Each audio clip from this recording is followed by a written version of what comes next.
Hi, so we can see the attendees coming in. So welcome Adam, welcome Alan, Alison Smith, Hannah O'Neill, John Bailey. If you want to say hi to us in the chat, just so that we can see that you can hear us and all's good, just say hi to us. And also it means a lot because then we realize we can actually like ask you questions and things like that.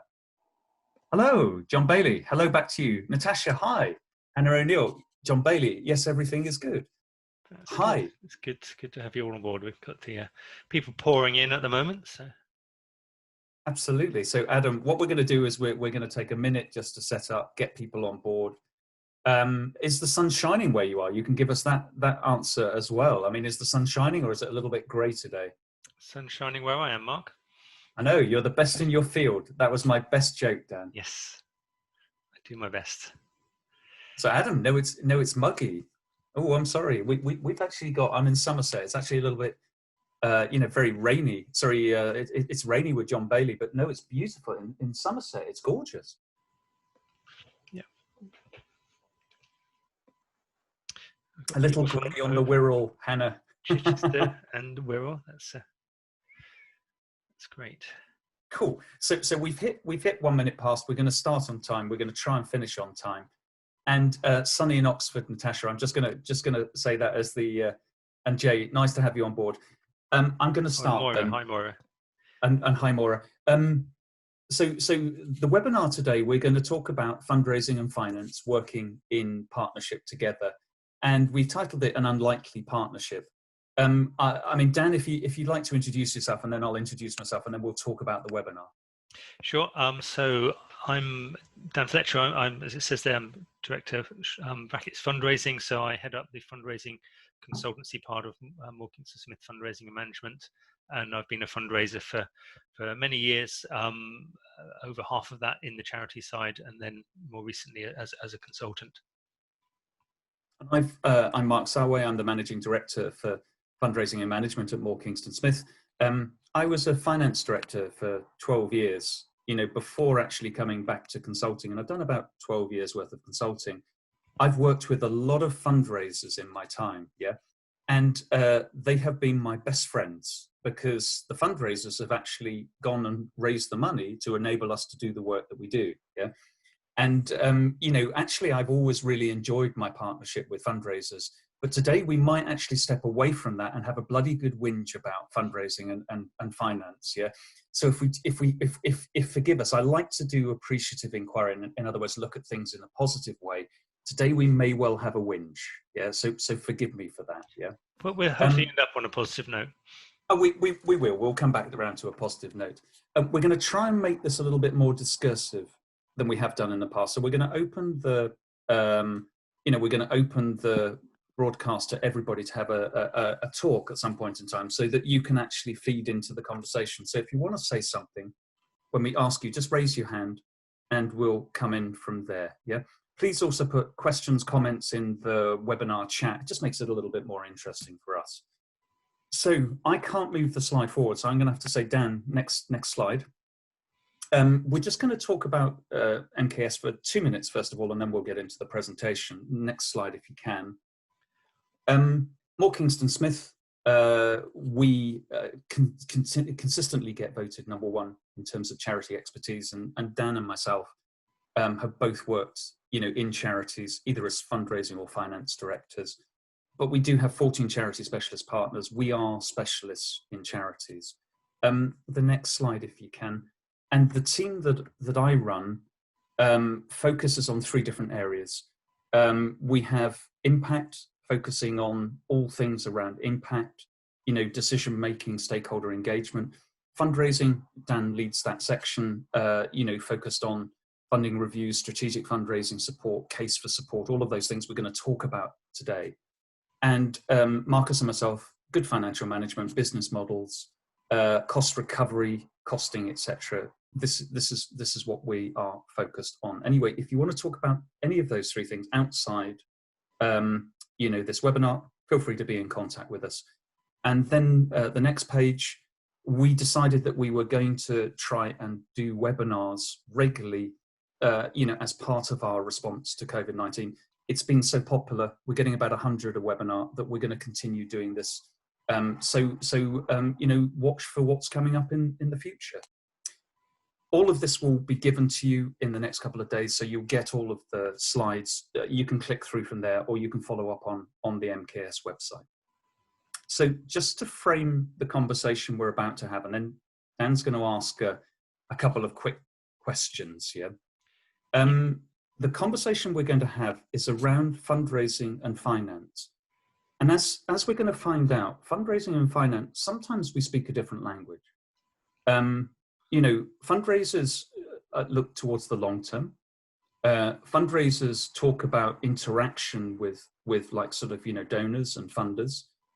Finance people talk in a different language to that. We maybe talk about money, but what we both care about is the vibrancy of the organization. And so actually we're going to have a bit of a whinge. It's going to be a bit of fun, but then we're going to come back round to what it is that makes us work together powerfully. And as I say, the best relationships I've had in the charities I've worked for as, finance director has been the fundraisers. So Sarah Taylor-Peace, just wonderful in terms of a fundraising director who really gets it and is enabling a finance person to feel confident and also to really then provide back the numbers in a format that works for fundraisers. So Dan, you had a question from everybody on the Zoom or on the chat first of all. Okay, so we're going to launch a poll because we can. Just need to hit that one there. So hopefully everybody can see in front of them a question: what's your main role? We just thought we'd see who we have in the room, who's there in finance, fundraising, or possibly other roles who are sort of observing what's going on today. I can see we've got 60% of you have voted, nearly up to 70%. Just wait a few more seconds for others to decide what their role is. Give that 30 seconds. Okay, I think we'll stop there. Got some clear results, so I'm going to end the polling and then share the results. It's interesting. So hopefully you can see there. We've got 50% of you are from a fundraising background, a third of you from a charity finance background, and a seventh from senior leadership, but obviously not directly finance or not directly fundraising, although you may cover those things in your roles, and a few others do other things. So thank you. That just helps to know where we are, and it's great to know that I've got lots of support behind me. So I'll stop sharing that and over to Mark. So that's kind of scary because we're focused on having more fundraisers in the room than finance. So I'm gonna stand up for us finance people first. So Dan, passing on to the next slide. And as I say, I am really going to be stereotypical about finance people and what we think about fundraisers. So what do finance professionals think about fundraising? Well, we're locked in, a cycle of thinking that all money is homogenous. It's all the same to us. Yeah. Obviously, I'm being a bit flippant here, but actually, you need to show us the money, fundraisers. If you're not going to show us the money, what are you doing? So all money for us is homogenous. We see the money, but we don't necessarily see the relationships. So we going back to what fundraisers care about, they care about relationships because it's about more than the money sometimes. I mean, when I was a finance director, the bullet point number 2, fundraisers don't understand my budgeting process. And you know what? You never hit budget. Yeah. It's interesting, isn't it? Fundraisers actually don't look in terms of a budget cycle. They go much wider than that. Yeah.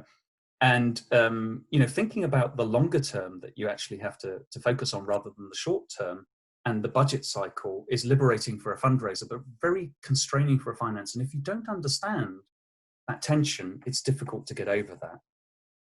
Number 3, it's worrying how long fundraisers take to break even. You spend all your money in advance and I don't see the money until later. Yeah.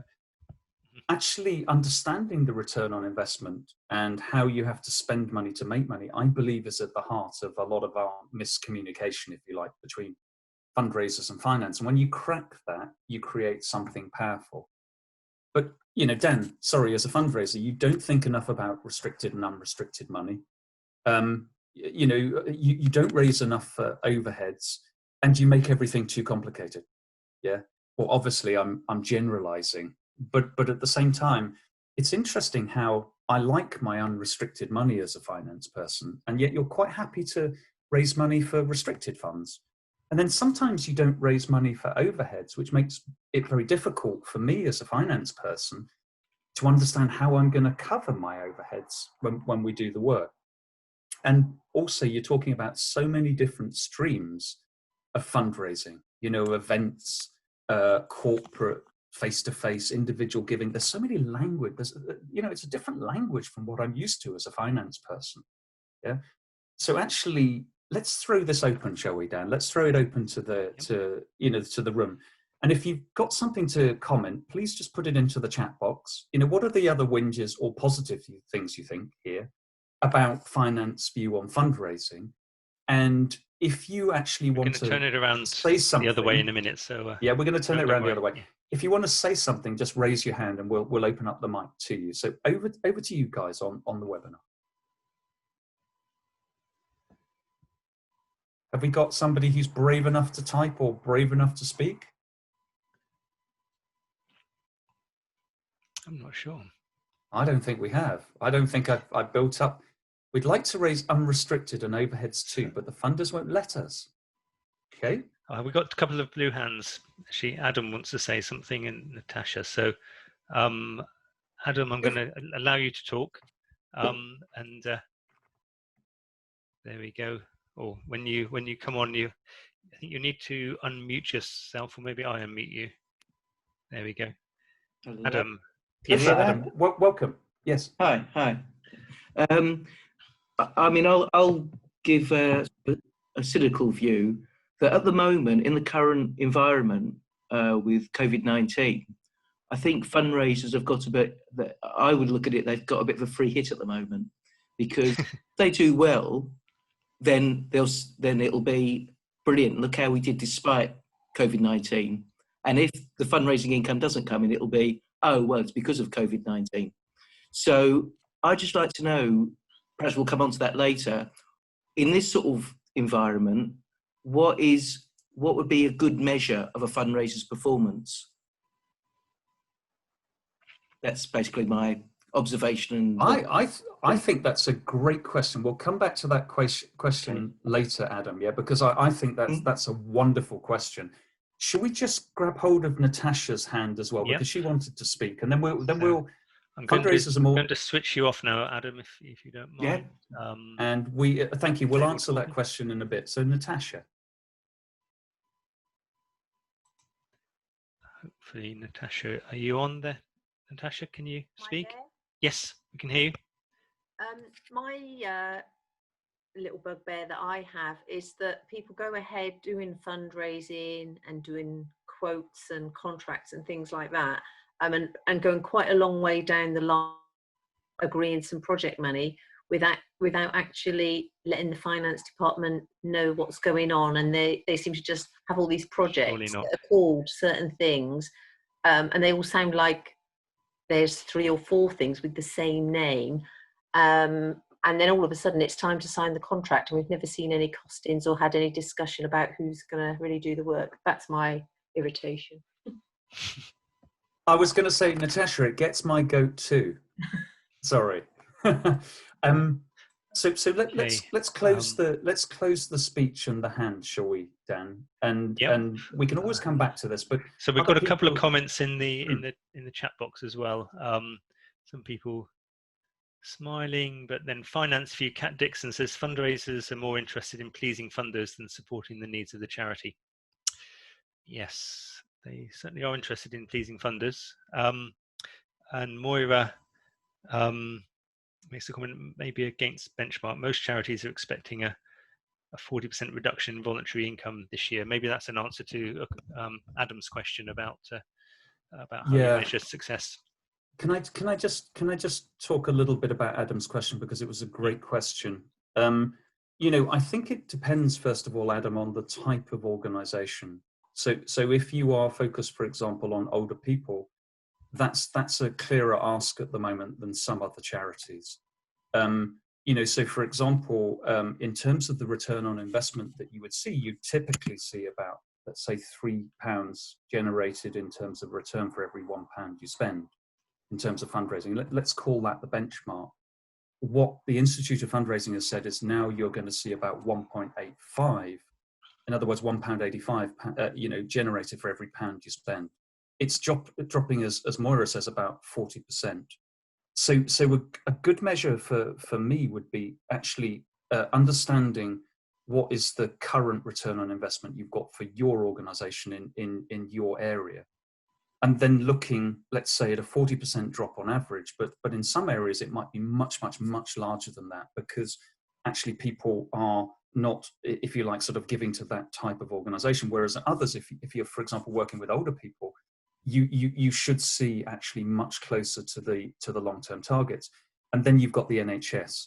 Well, the NHS, you really, if you are focused on health, anything to do with COVID-19 directly, you really should have seen your return on investment being very positive at the moment, because people want to give to that area. Yeah, I mean, Dan, do you want to make a quick comment on that as well? Yeah, I suppose my comment would be perhaps more around cultural issues than ratios. And just as sort of Natasha's point sort of emphasizes the fact that in an organization, everybody should be thinking about good financial management and managing the money properly, and communicating with the finance team about what their plans are and how they plan to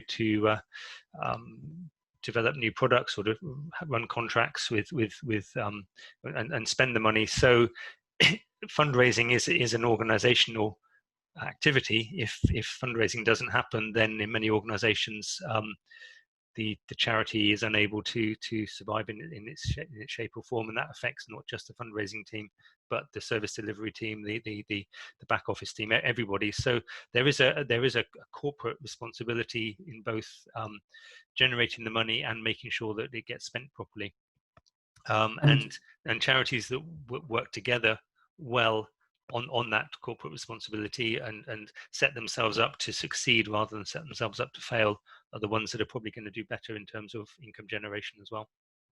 And so, final two comments. Totally agree with the last comment here about fundraising, purchase orders, and also sometimes fundraisers will go ahead without finance. Well, actually, if we can talk to each other, it's better overall. Overall, as Dan said, organizationally, corporately, to actually sort of become bigger than the sum of the parts. Yeah.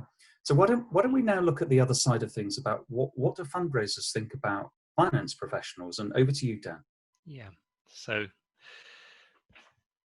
I've put together a few bullets. Some of the things which I feel resonate. Hopefully, some of you, or I can see on the chat, there's some bugbears coming up already. So fundraisers often feel pigeonholed into a ledger that they don't have any influence over. Even the use of the word ledger feels odd, I think, to many fundraisers, even though it's a part of the special language of finance. Mark said that we don't understand budgets. Often the budgets are created in a way that seems impenetrable, and we're expected to put numbers into that don't necessarily make sense and don't necessarily relate to what we know is happening in terms of activity. So I think that is an ongoing challenge, and one that perhaps sets fundraisers up to fail in the first place. When Mark talked about never hitting budget, if it's not your own budget in the first place, then maybe there's some good reasons for not hitting it.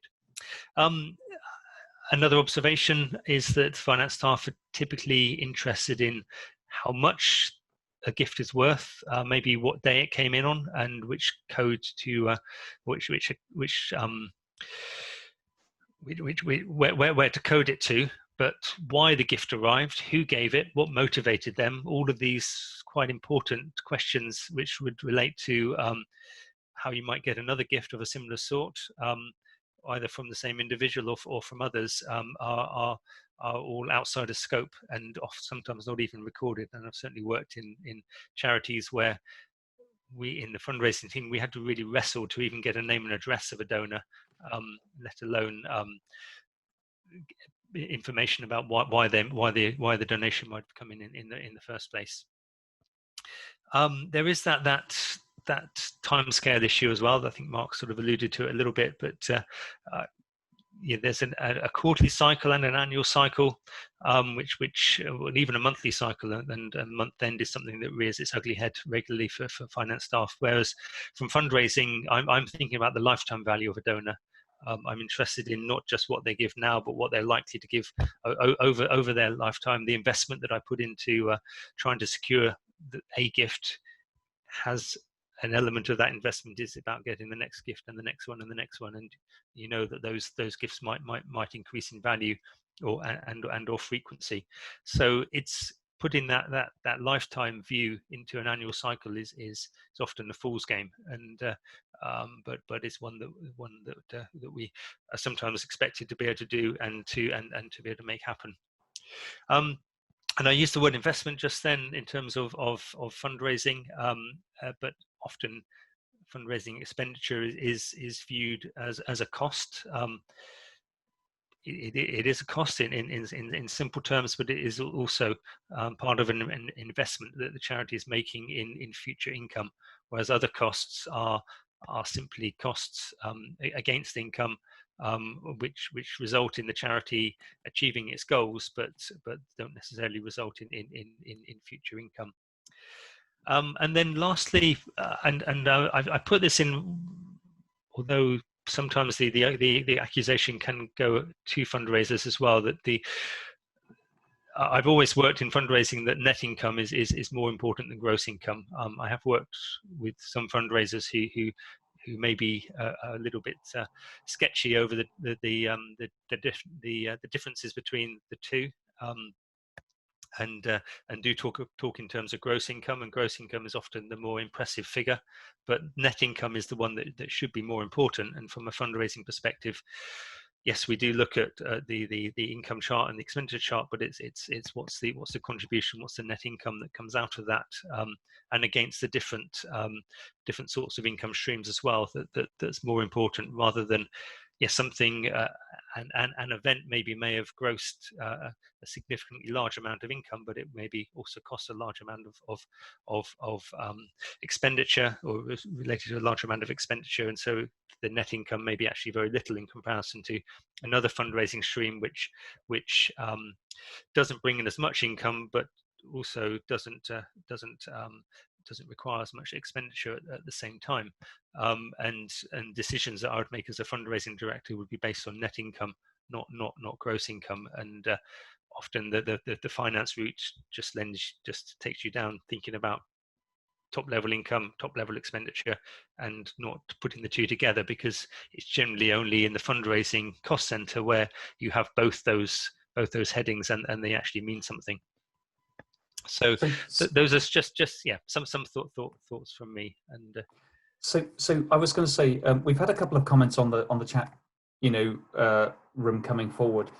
Two that have made me feel quite sad actually as a finance professional, and proud to be a finance professional. Finance people kill your enthusiasm about a new gift by asking about the coding before congratulating you. That has made me feel really very sad. Yeah. And in future, if I go back and be a finance director again, I will absolutely congratulate before code. That's pretty profound. And there's another comment saying finance people just don't understand the basics of fundraising. I would wholeheartedly agree with that. And so Dan and myself have got some thoughts later on about actually what it looks like, on the fundraising journey, and just talking about that. Yeah. So, but hopefully from a finance perspective. Yes. Well, and we're going to open this up again in the same way, so that anybody who really wants to talk about something or wants to raise a point, maybe we can take something 3 off their calls chest. in. Yeah, and then we'll have, please keep writing into the chat box, because it makes a big difference for us. What do you think? Do we have any brave blue hands going up? It's unusual because fundraisers are often quite keen to talk, so often you can't stop them. There we go, Nanette. I will click you on, bring you up in the box there and unmute you. Hello. Hello, hi. Hello, Nanette. Hello. Hi, can you hear me? Yes. So I'm Nanette from YCare International. We work on youth empowerment. I was laughing a bit seeing the last slide, because I had the chance, I come from the fundraising side, but I had the chance to work with passionate colleagues from finance.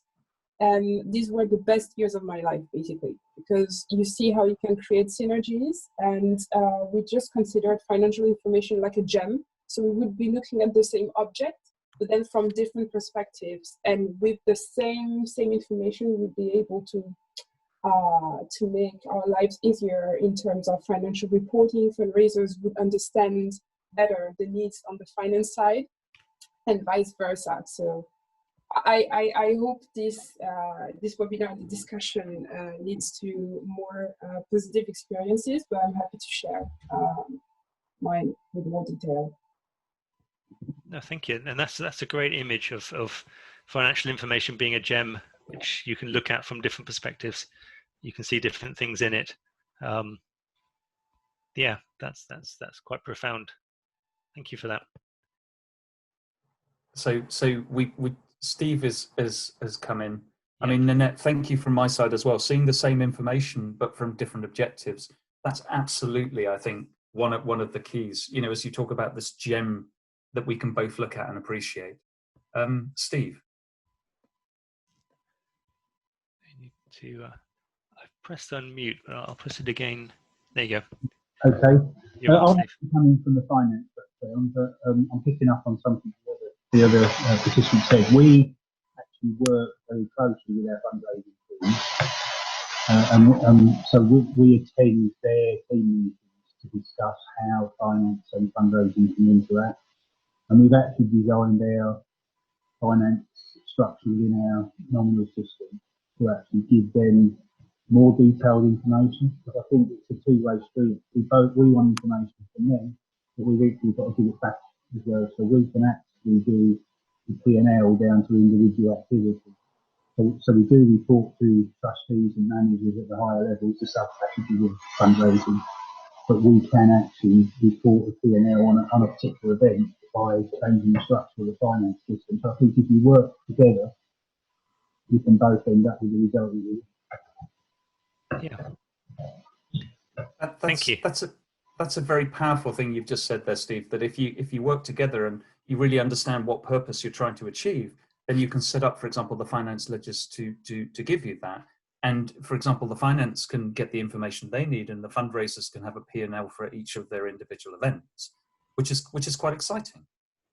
And that builds on that last sort of idea of the financial information being a jewel, and there are lots of facets to it. And actually, it is something. The finances are important from a fundraiser's perspective, and understanding those finances from a fundraising perspective are important, as well as understanding those finances from a finance perspective. There are important decisions that a fundraiser needs to make based on what the finances tell them. And sometimes if you are pigeonholed into a ledger that you have no influence over, and you haven't worked together with your finance team to make it into a useful ledger, that's unhelpful. But at the same time, you can really unlock masses of really valuable information that can help you make excellent decisions in your fundraising, where you invest, how you manage your activities. So Dan, I've got two comments here, and then shall we move on to the rest of the presentation? Kat Dixon, lovely, great comment here. Sometimes it feels like finance staff are only interested in your cash. It can be quite hard to push through a project that adds value or explain why unrestricted cash is so hard to come by, or an opportunity for multi-year long-term benefit. Absolutely. And I think sometimes the finance staff on the other side can feel quite frustrated, because we want to let multi-year partnerships, multi-year income streams develop, but we don't have the tools quite often. In other words, we're locked into a hard cycle. There's a lot of work in the finance world that's come around multi-year budgets, and we call it rolling budgets. And beyond budgeting has become something which people have been talking about, especially in international development, which is very, very long term, going over multiple periods, and effectively not closing ledgers is something which is, I believe, will come in the future as we see organisations as multi-years. Rebecca Wilson, I want to hug you. Finance are the best team to go to the pub with, especially if you have something to celebrate. Fabulous, love it to bits. But before that, you said something especially profound. if they pay the tab. Absolutely. For a bit of balance, as a fundraiser, I've always had a great relationship with the finance team. They're always excited about my project and plans that I have. We celebrate our successes together and wallow in our losses. That's a beautiful thing. And Rebecca, you just said, "Ha, thank you." Dan, should we move on to the next slide? And that's just been really useful. Thank you. So now we've got a few slides which we've entitled "Recipe for Success," and we'll have a bit of a recipe at the end. So I'm going to say a few words, and then Mark, if you want to jump in on this, be most unlike you, but if you want to, then you can.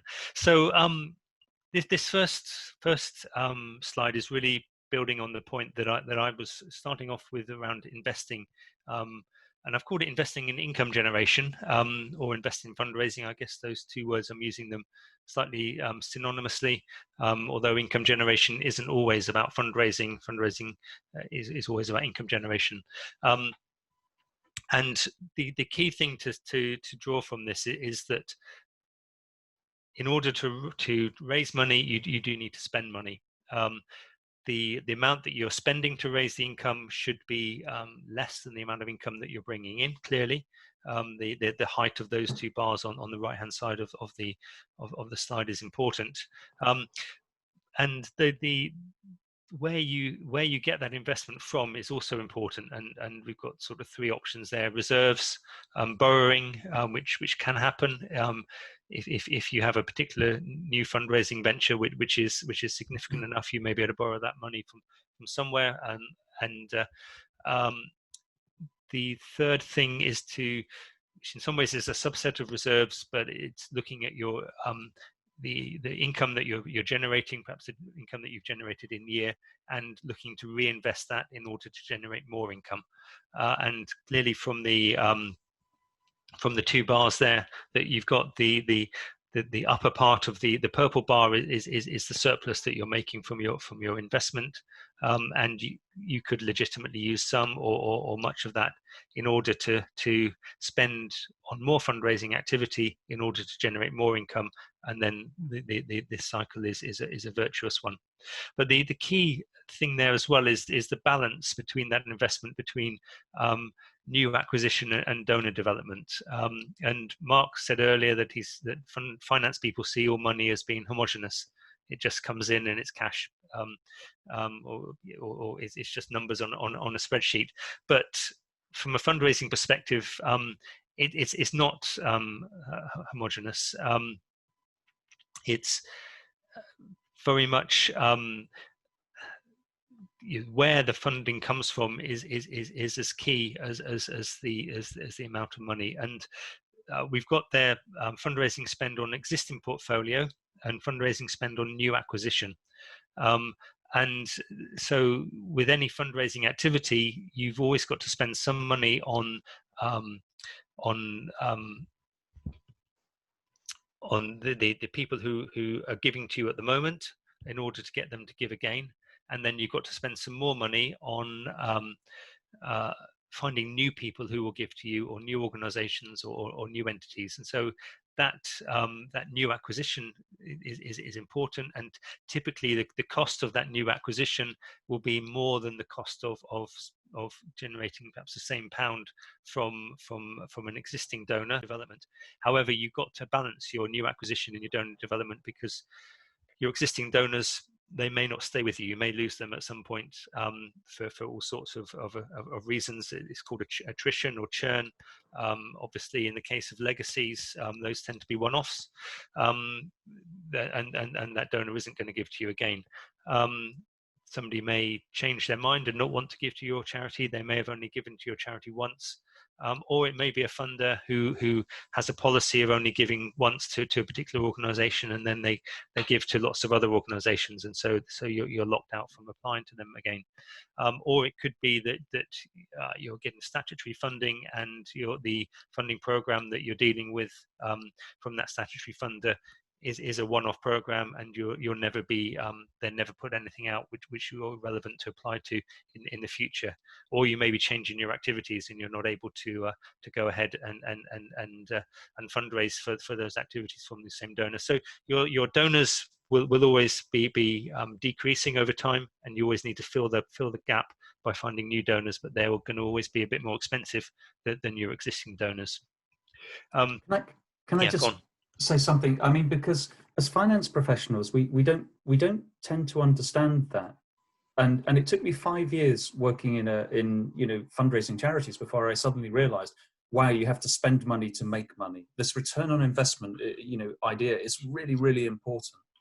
And secondly, I never really understood, probably for about 3 years, that the different type of donor that you have, be they new donor or existing donor, you have to spend differently on them. And as a finance professional, if you turn off all of the spend, as Dan said, on your new donor acquisition, you bring nothing into the charity, no new money into the charity. Sometimes that can be more damaging than actually spending money. And that's a real dilemma at the moment with COVID-19. Do you spend money to bring in, if you like, sort of new donors, or do you just hunker down and say, we cannot go into the market and raise new money at the moment? It's a real dilemma for a lot of finance and fundraising. But it will probably be a given that the amount of money that you can raise from your existing portfolio may struggle to go up, although in the short term it may do well because people are being more generous and responding more. But the numbers will go down, and that's almost as reliable as death and taxes, sometimes because of both of those. So I think we've got some comments which are coming in the chat. I don't know, Mark, if you want to. Yeah, I'll come back to those if you want. If you want to go to I'll go on to the next slide. Yeah. So this one. Sort of three ways of looking at donor journeys, and so this is a bit more of fundraising 101 stuff, I suppose, but I think it's helpful to think of what the money means in these contexts. And on the left-hand side, you've got a traditional donor pyramid, which when I started out in fundraising in the 90s was our sort of bread and butter. Things have moved on a bit, and that's why we've got 3 options there. But there are some truths which are sort of hidden within the pyramid that are useful, particularly in terms of thinking about the basic premise that there will be a high volume of income coming in, which will be of low value. So it's everything from the pennies in the collecting tin through to people that are giving £5, £10 donations, maybe one-off donations. You hopefully will have lots of those, but they're all of relatively low value, and you need to be attracting that sort of income, which will then potentially help, because some of those individuals who are giving, or even organisations who are giving low value gifts, will be able to move up the pyramid and to ultimately give a higher value gift, although you'll have a lot of attrition, a lot of churn on the way. See, what the pyramid is great, but it does miss out the fact that some people come in straight at the top, and they have never given a low value gift to you, and then they leave you a legacy right at the very top of the pyramid.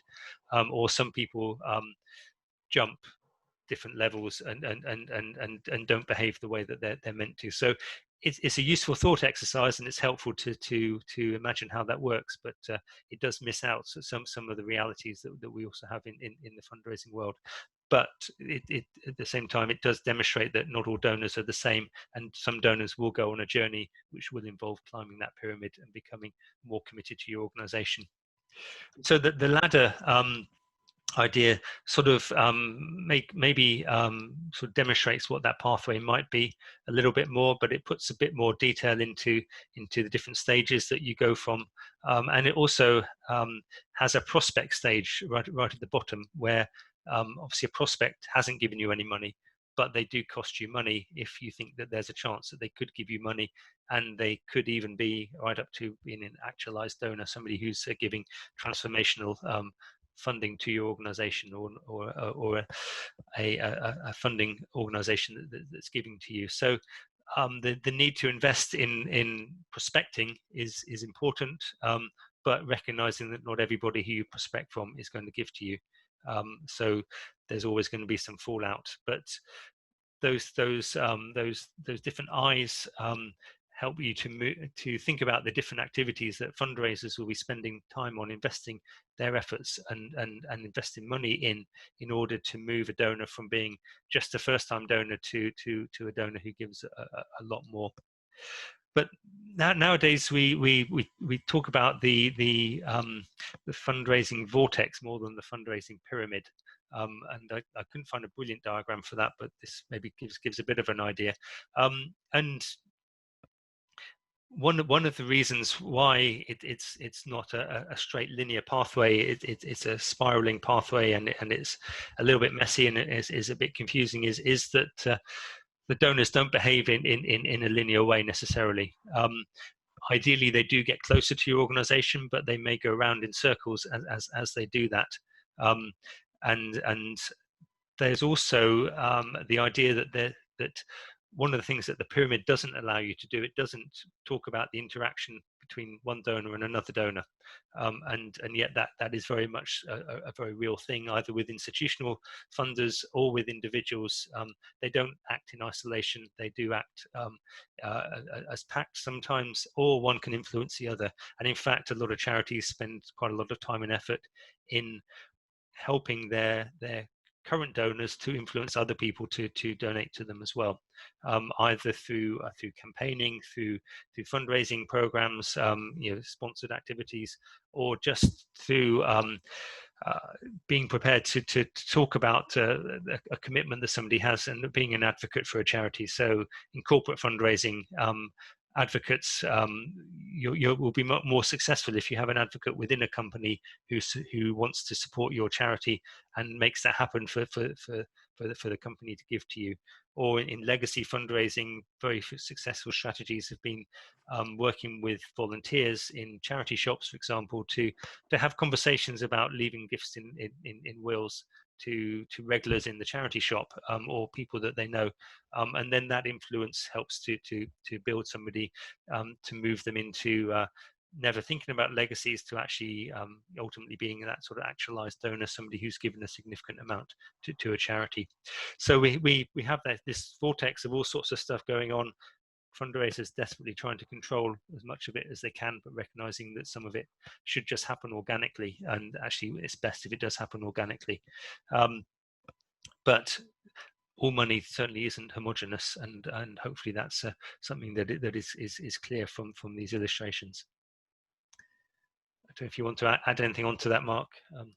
No, I was just going to add one thing about corporates. We've talked about donor journeys here, Tanya. We haven't talked about corporate giving, and a lot of organizations, probably those on the webinar as well, are thinking about corporate donors. Mm-hmm. And it's interesting because a corporate could give you money, or could set up a new business with you, to actually help the beneficiaries. There might be an alignment of ideas and motivation, which somebody could put an investment around and build something new. So, actually just looking at corporates as well and corporate social responsibility, I think it's changing. I don't think that people are seeing that just as money. And as you see, just as donors have this actualized donor that will step out and help, not just money, but also be an advocate for your organization, I think corporates are the same. They're wanting to build longer term relationships, and do different things with charities. And there's a brand halo effect to the corporate as well that comes back the other way. So I think some of this vortex thinking is quite powerful. Should we go to the next slide, and then we'll come back to some of the comments on the webinar? Yeah. I think then I've got the final slide here before we open it up to a conversation. Dan and myself, we sat there, we had a bloody good whinge. Excuse me, I didn't say that. We had a real good whinge around different areas. And we had a lot of fun doing this presentation. And then we came back and said, okay, how can we ever come back together again? How can we show the love, if you like, rather than just have a whinge? And we came up with 4 things, which I hope are 4 critical or crucial ingredients for a relationship between fundraising and finance. I mean, the first thing, it has to come down to communication. We shared the donor journey because we thought it was so important for finance colleagues and fundraising colleagues to come together around something, yeah? And regular communication using a shared language is really important, be that from a nominal ledger, finance year perspective. Explaining why people have to account in year is really important. And Adam Jolson has got a great quote here. Trustees rely on finance sometimes to present information as objectively as possible. They see finance as the gatekeeper, and that's why sometimes finance can appear lukewarm about fundraising performance. But if you're talking together and you've got the fundraisers and you've got the finance, it shouldn't be a shock. You should be a team together, focused on the journey ahead. Number 2, planning ahead, taking the long view and understanding donor journeys. I do think that finance are just sometimes squashed into a ledger and an environment where they aim towards the year-end statutory accounts as the ambition of their work. Actually, we should be looking towards the business and what the business really needs.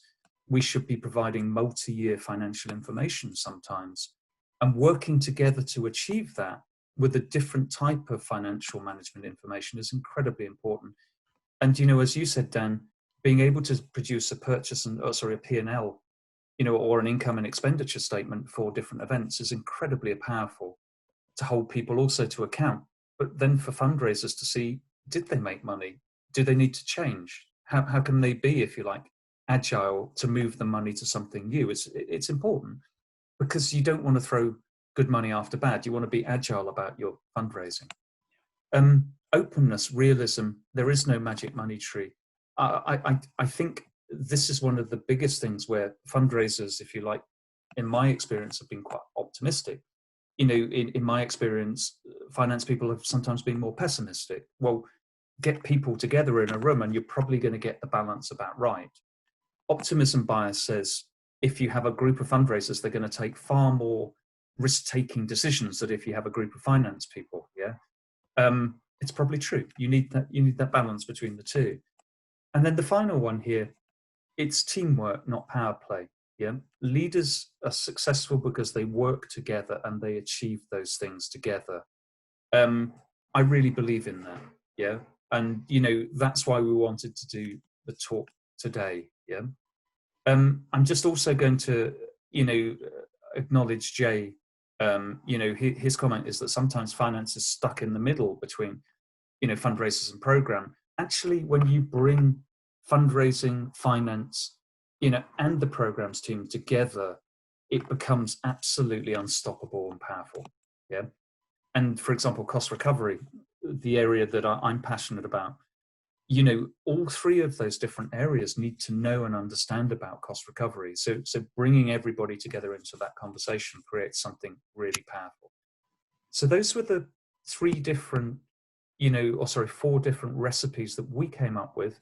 Let's have a conversation. Let's open the the conversation so that people can just feed in as they want. So who would like to who would like to give us a raised hand and add to the conversation? We've got about 8 minutes left and we will finish at 5 o'clock. So Dan, what about comments that have been coming in while we're waiting for brave people to raise their hands? So there's some there's a comment from Helen Somerset Howe, and I think if just when people are doing their comments, I think you can choose between sending it to all panelists, which I think is Mark and myself, or all panelists and all attendees. If you want your comments to be read by everybody, pick that option and under the way the 2-bit where you decide who you send it to. I think you have that option. I hope you do. So Helen says, I'm fortunate that I have a great team of fundraisers who are great pals with the finance team, and they cooperate with each other really closely, especially when it's budget preparation time. She has a problem with the service delivery team not understanding the restrictions on their expenditure.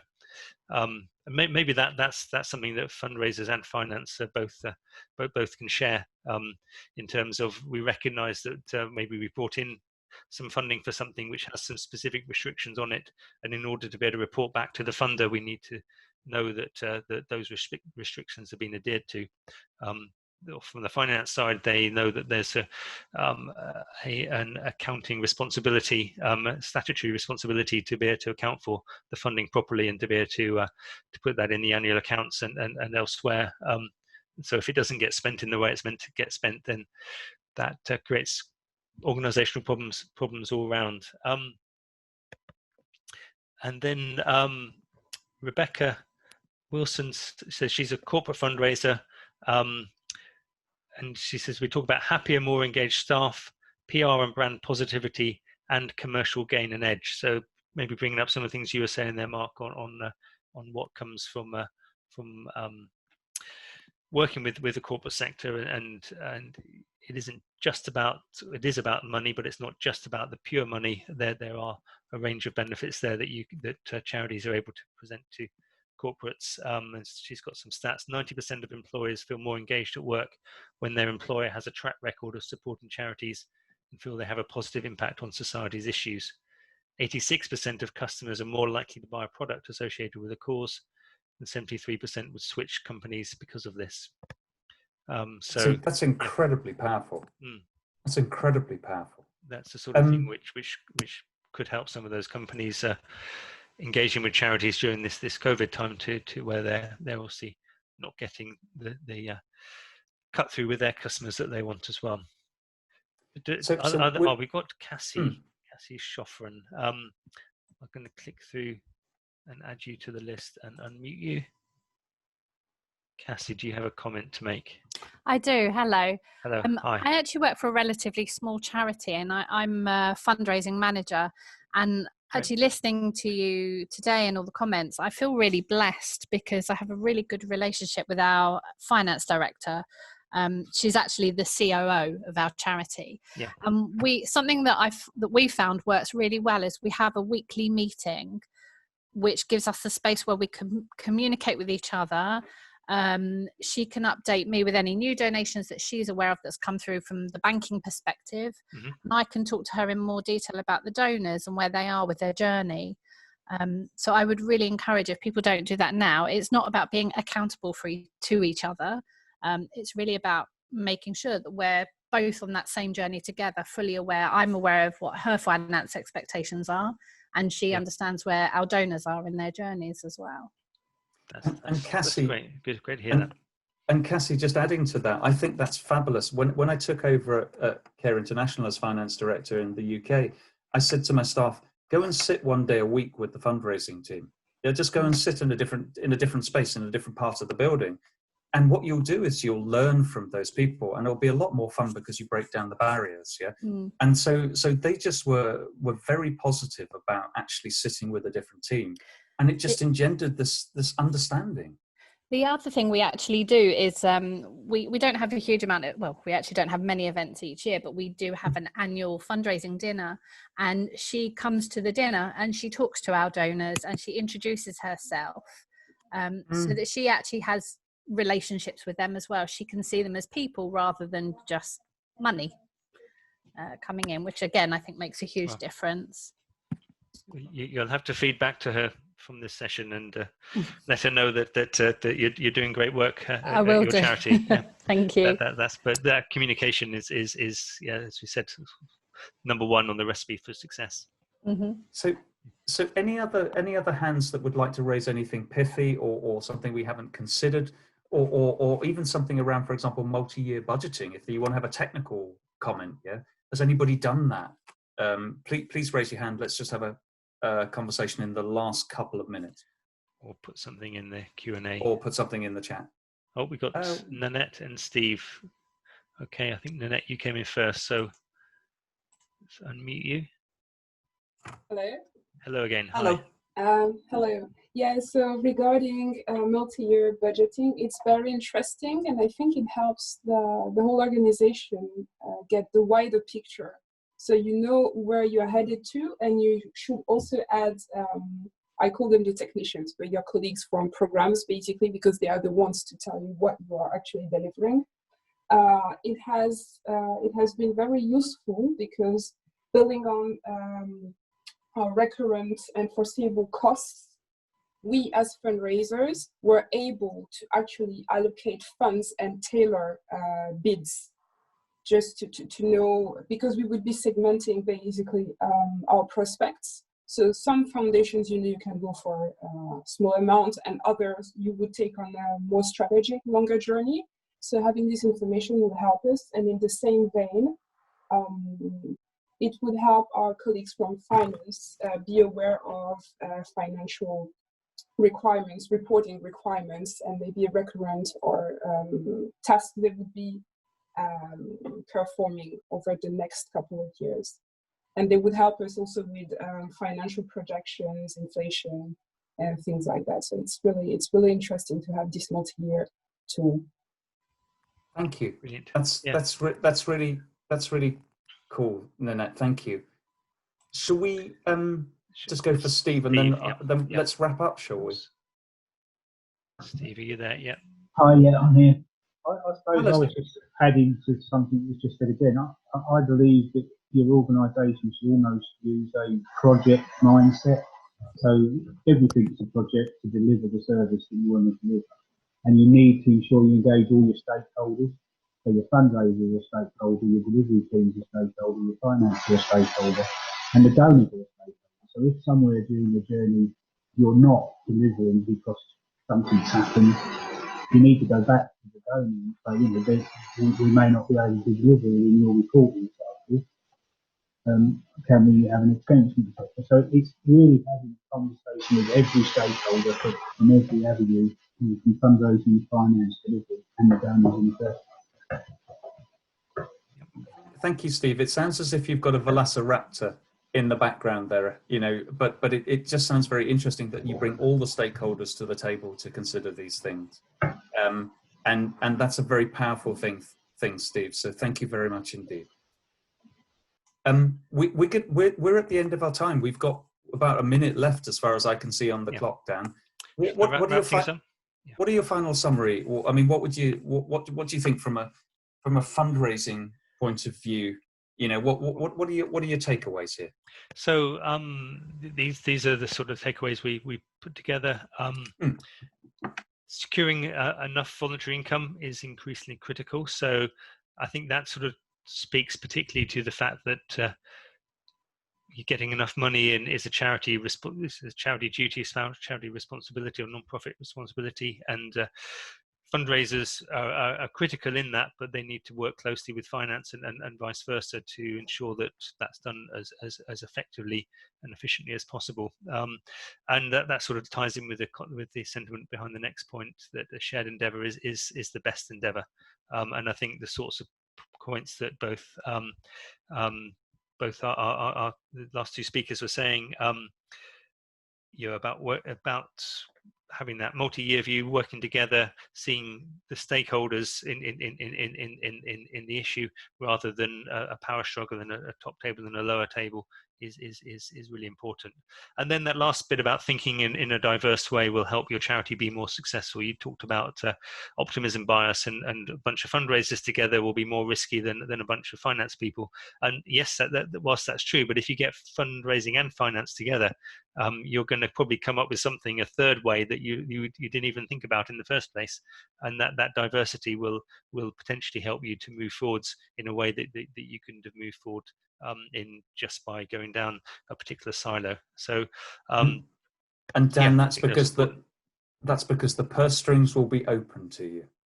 That comes into it. That does come into it. We've got one last poll, which for those of you who are still hanging on, I'm going to launch it now. Has your understanding of the interaction between finance and fundraising improved, stayed the same, or worsened? It's a slightly leading question in the way I ordered those, but but please be honest. We've got voters still voting. I'll give it another 10 seconds and then I'll end the polling. So make your choices. We do have a clear winner at the moment, which is nice. So okay, that's 30 seconds. 30 of you have voted. I'm going to end the voting now and share the results. So thank you. 2/3 of you, nearly or over, feel you've got a slightly better understanding now of the interaction between fundraising and finance. It was really heartening to hear that there were a number of people out there who have some good examples already, and so hopefully you're in stay the same. And only one person feels it's worsened, so that's that happens every now and then, and maybe that just proves that it was a valid survey. So I'm going to stop sharing those results, and I think. Yeah, and I'm just going to say, very, very quickly, thank you for spending the time on the webinar. Dan, thank you for like sort of just engaging in this lovely whinge and also positive conversation about fundraising and finance. That's been good. And everybody on the port call, please come back and join us, on webinars that we've got in the future, and go and be brilliant in your organizations. So thank you. Great, thank you, and goodbye.